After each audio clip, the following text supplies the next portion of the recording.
Assalamualaikum warahmatullahi wabarakatuh. Sampurasun.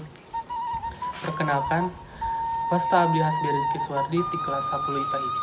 Abdi Kevin Fadila ti 10 IPA hiji. Abdi Rapli Saputra ti 10 IPA hiji. Abdi M. Taufik Sukmayyogi 10 IPA hiji. Di dieu abdi jeung sararea bade ngadongengkeun si Kabayan Ngalanangka. Si Kabayan dititah ngalanangka ku mitohana. Nu kolot ngalanangka teh Kabayan ceuk mitohana.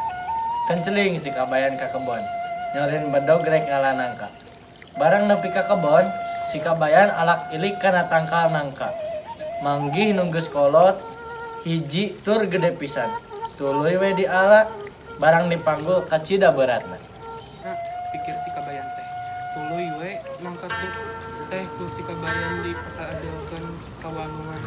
Jung we naliki heula da geus kolot tuh. Cek si Kabayan teh nyarita ka nangka. Barang nepi ka imah si Kabayan ditanya ku mitohana.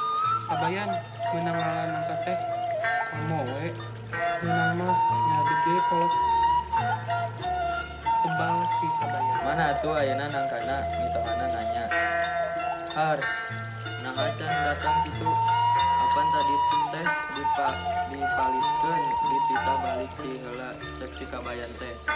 Ari manehna bodoh-bodoh teuing, moalnya nangka bisa baik sorangan, mitohana si Kabayan dikeun pisan. Wah, nu bodoh mah nangkana kolot-kolot teh jalan balik cek si Kabayan bari ngaleos. Sakit. Sakitu wae di abdi sararea.